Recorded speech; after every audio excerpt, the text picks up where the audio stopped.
Hello everyone, I'm Kennedy. And I'm Vasilis. We run Changemaker Z, a student-run initiative that aims to empower, educate, and connect Gen Zers interested in entrepreneurship. We interview teenagers with impactful projects and create resources to help you change the world. If they can do it, so can you. On this podcast, we discuss the logistics of creating different types of projects with Gen Zers who have already done it. We will leave our social media and website information in the description.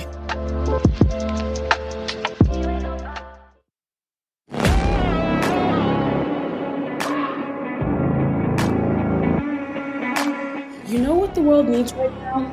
More male businesses. Said no one ever.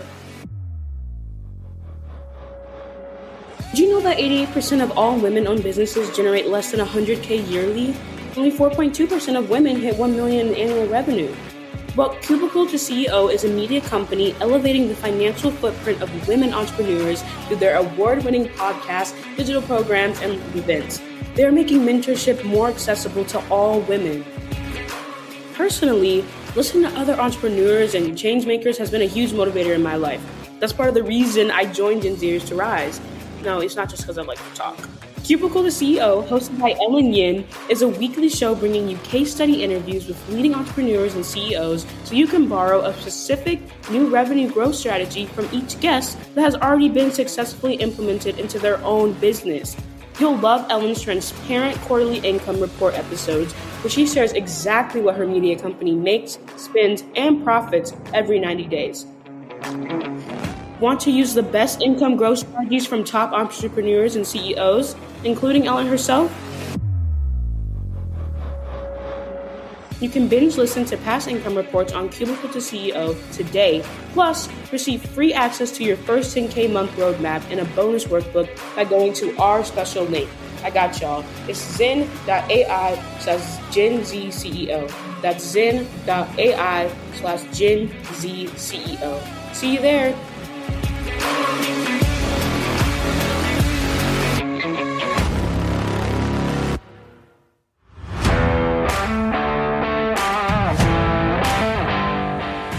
Hello everyone, welcome to another episode of the Gen Zers to Rise podcast. I am Vasilis and I'm very excited because today we have Fatimah Hussain with us today, and we are going to talk about two startups that Fatima started, the Unicorn Log and Blue Wings Technologies LLC. They are two different companies for two different reasons, and we will explain everything.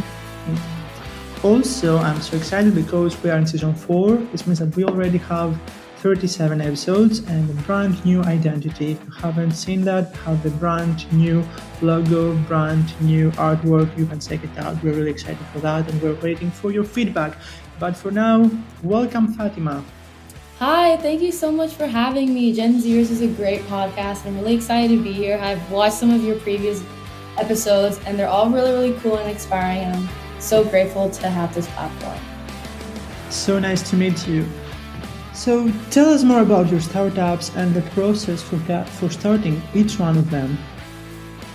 Yeah, for sure. So first I'd like to introduce myself. So hi everybody, my name is Fatimah Hussain. I'm a high school student based in the Bay Area, and the two startups that I've founded is Blue Wings Technologies LLC and Unicorn Log, as mentioned. And they're two completely different companies. So Unicorn Log is basically a startup that I founded based on CAD. So the kind of backstory behind that startup was that I was just learning CAD and I had built my experience from learning from online courses, and I was like, I really need to implement this.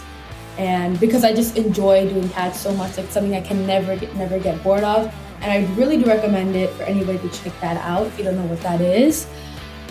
So basically CAD is computer assisted design, where you can use platforms such as Fusion 360, which is what I use, and you can create tangible models which you can transport to a 3D printer and they'll print out that model for you. And so I just found that whole kind of route really, really fascinating, and I decided to get a 3D printer and start printing some of the cool things that I could with Fusion 360.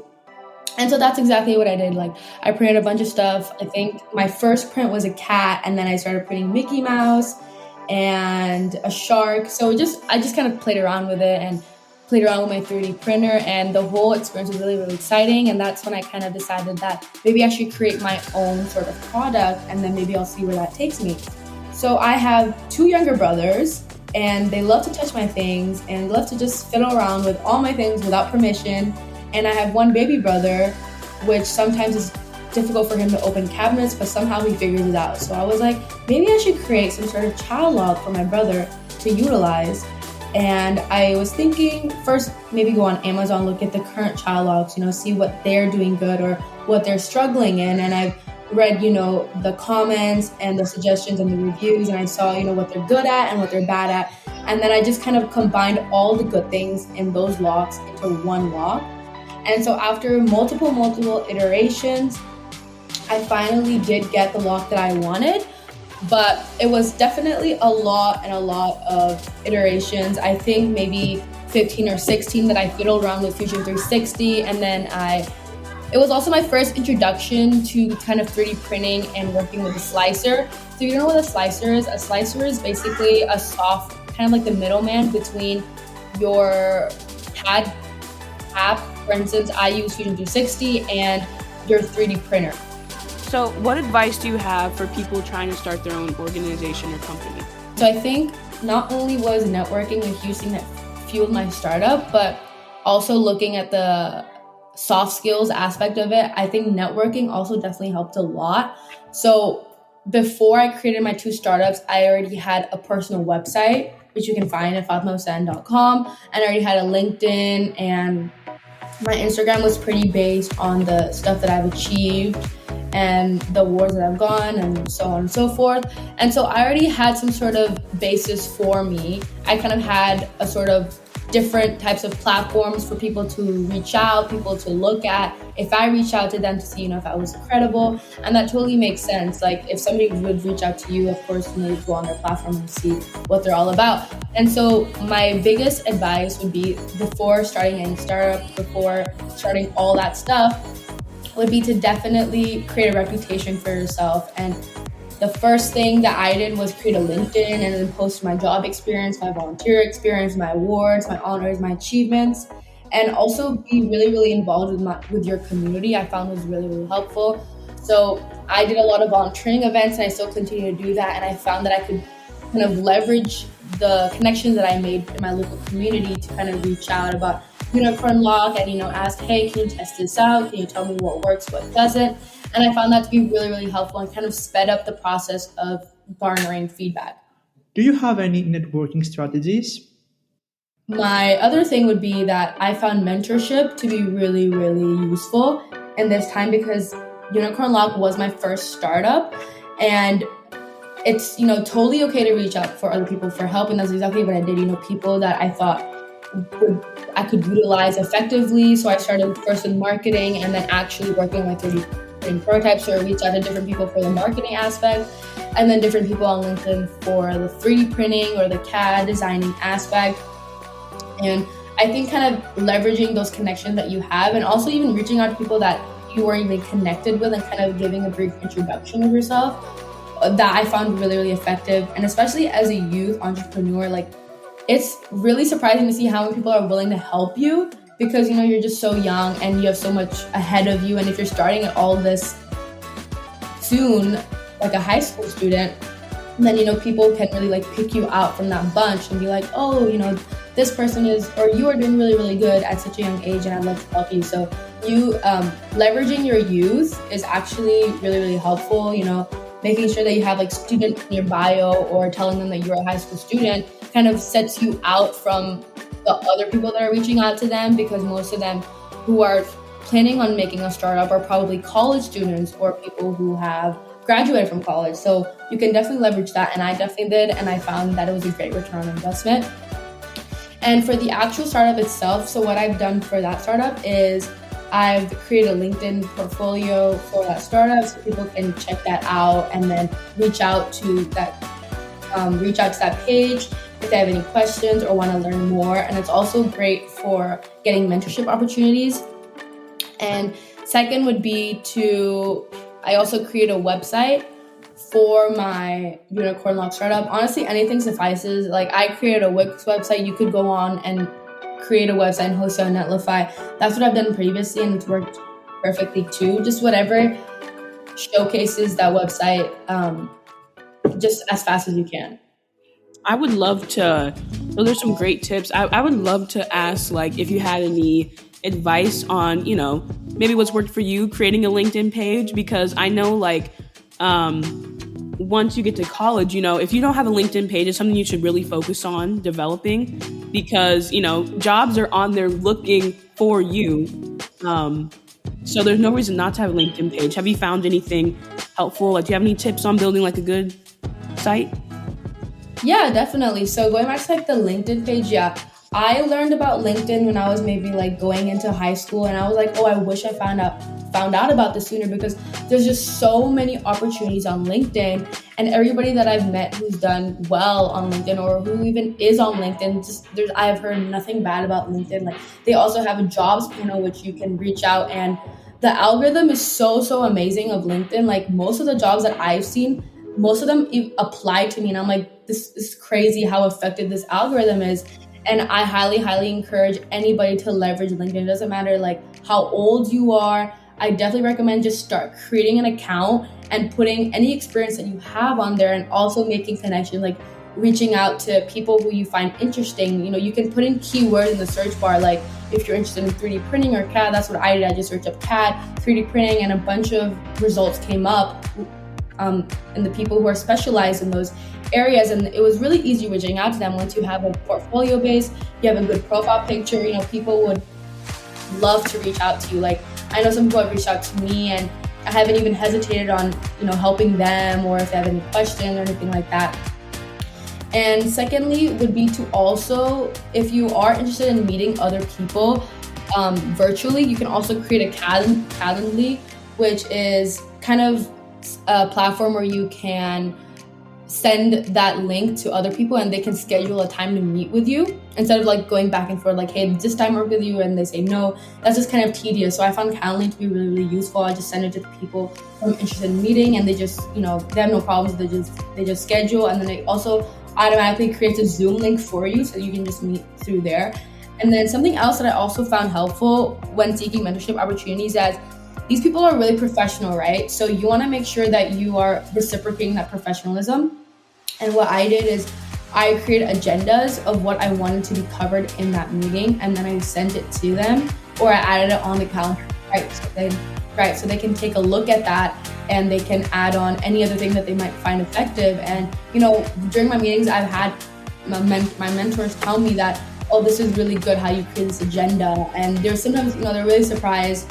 And I found that kind of funny, because I feel like, you know, someone's being professional, you should also be willing to reciprocate that and put in as much effort as they are putting for you.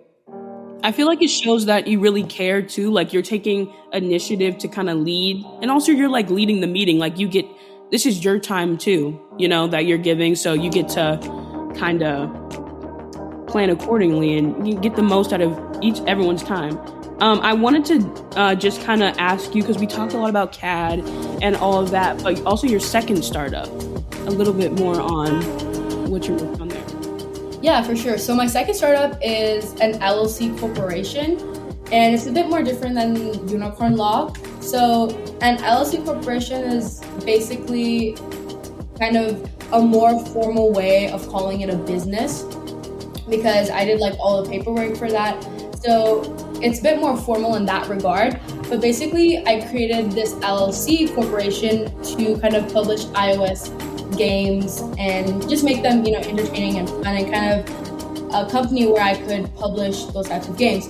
So basically, the reason why I created it and instead not just like uploaded my apps was because I was recently going into a rabbit hole about learning about Xcode and Swift, which is basically iOS app development. And I found that stuff really interesting. And I was like, I need to make an app which, you know, that I find interesting and I feel like other people find interesting. And so I created a blackjack app, because I really enjoy like the whole idea of playing card games, and that just really spited me. And I've been playing card games and like games similar to poker my whole life, but without like the actual betting aspect, of course.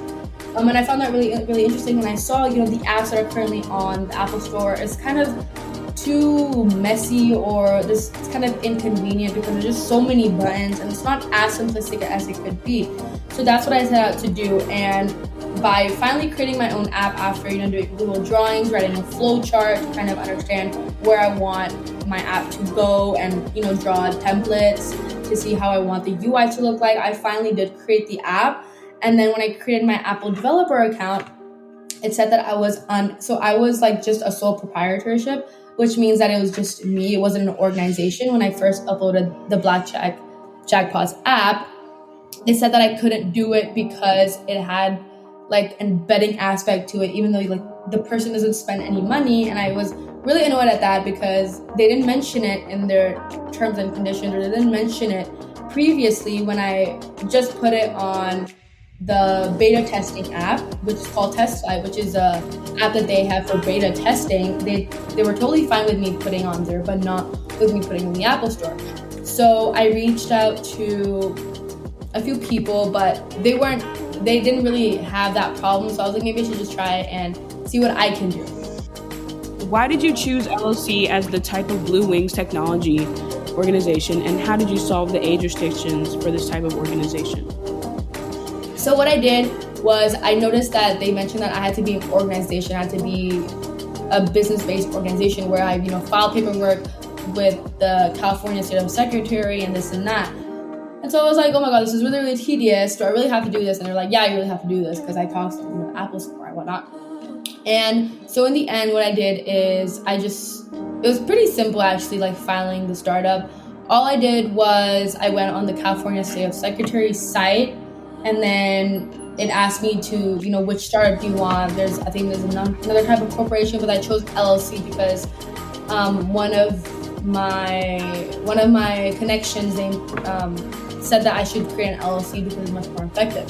So that's what I did. I created an LLC, which is the LLC at the end of Blue Wings Technologies LLC.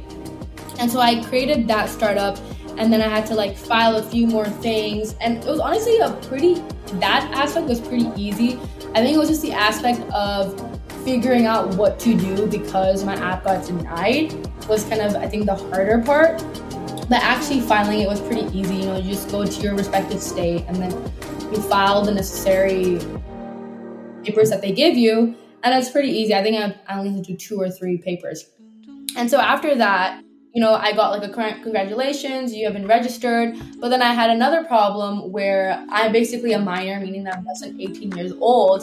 And if you're a minor trying to have stake in the LLC corporation, then you need somebody older than 18. So preferably a parent or a guardian. And so that's where my dad came in. Like basically it's on my name, but he's the one kind of controlling everything in a way that only he kind of has access to editing the files until I'm of age, until I'm over 18, and they'll hand everything to me. But honestly, I just kind of go on he just forwards me all the emails and I just, tell him what to reply with. So in a way, I kind of have all the control over that. And from there, I also created a website because I needed to create a website in order. Okay, yeah. And there's another process where I actually have to register the startup on the Apple developer account. So that was, I think, as tedious as trying to figure out what to do after my app got denied, because that was actually kind of confusing. And I had to also reach out to the Apple help customer support to ask them, what do I do from here? And it was kind of, I'm not gonna lie, that call was kind of useless because it didn't really help me that much. But from there, I was like, okay, I'm just gonna figure this on my own. So I did, and then they were asking me to create some sort of ID, so I had to reach out to a third-party company to create the ID registered with my company. And then I had to create a website, so I just did that using Google Sites, just really quick. And then once that was all done, it was like, great, you're good to go. And then I just published my app, and then, it gave me like a few feedback because I don't remember what the feedback was, but then I had to submit it again, and then it worked perfectly. So you can actually find my app on the App Store. It's just called Blackjack Jackpot Cards. In one phrase, which startup was more challenging to create and why? I think they were both.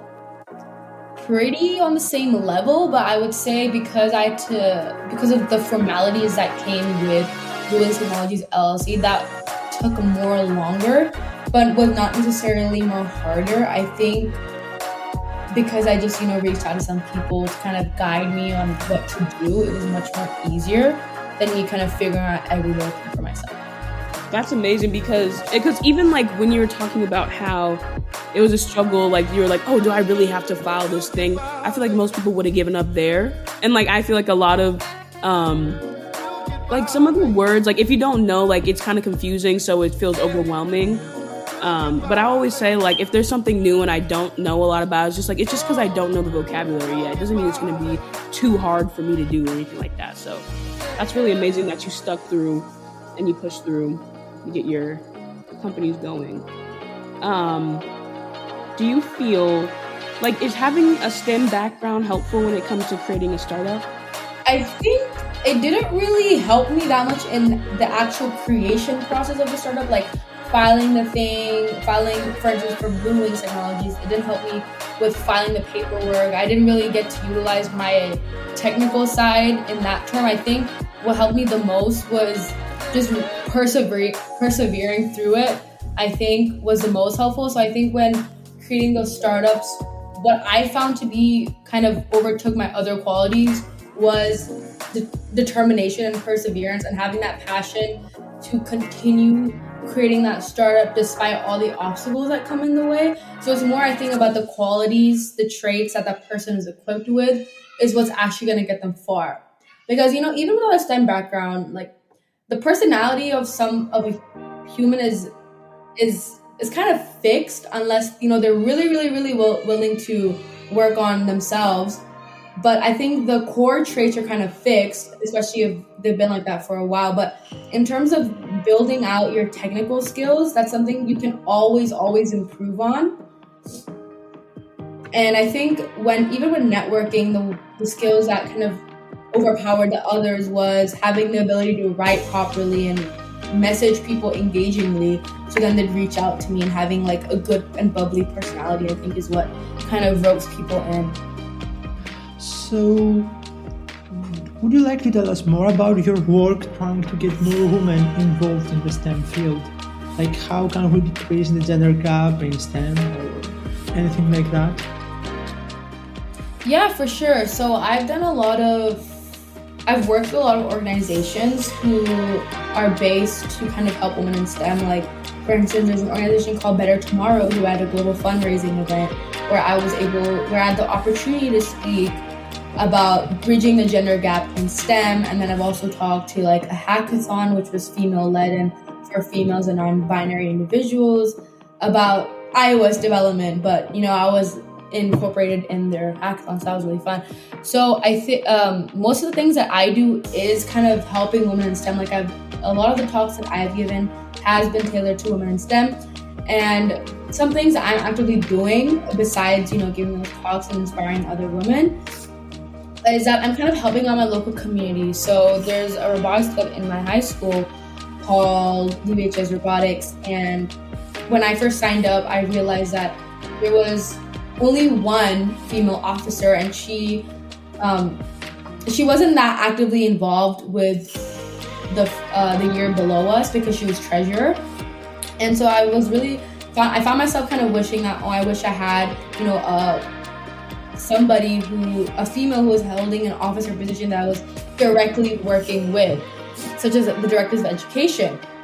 And so I was like, and I noticed that there were very few girls this year, and I was like, oh, we have to do something about it. And so that's why I actually signed up to be a director of education, was because I kind of realized that, I feel like women should hold more officer positions, especially in very STEM-driven clubs such as robotics, because I think that will, I feel like if I were to sign up for a STEM-based club and I saw a female officer, I'd be more inclined to join that club. And I feel like a lot of us women can say the same.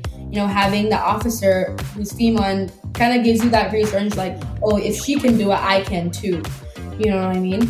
And I think that sort of basis, like just holding leadership positions so I can aim to inspire other women in STEM is kind of my priorities when I join these STEM clubs, because I mean, I understand sometimes, women can feel a bit uncomfortable when they're in a class where it's 90% men, right?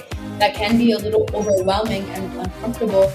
So I think having somebody who maybe is a year older than you, or having a friend, who's also a woman in STEM, can just help fuel your passion for STEM so much, because there's like the study called the Great Steep or the Great Decline, where there's a huge decline in women engaging in STEM fields from the ages of like 8 to 18, and I found really crazy how it can start from the age as young as 8. That's so amazing. And like you said, I agree. It's so important if you're actually like get to see someone, like you, and it helps so much, that you're not alone.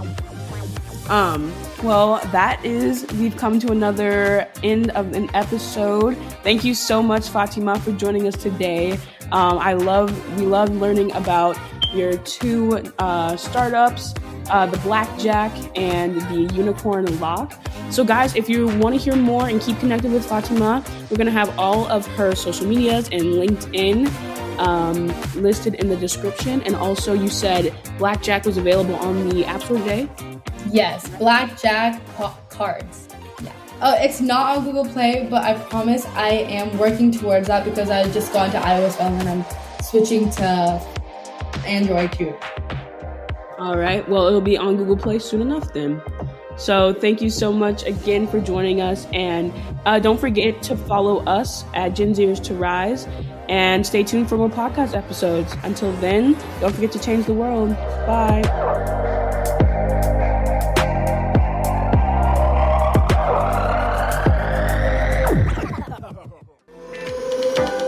Thank you guys for listening. We hope you enjoyed our conversation. We had such a great time.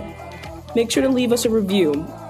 If you want more Changemakers content, you can follow us on Instagram at Gen Zers to Rise, and on Facebook at ChangemakersZ.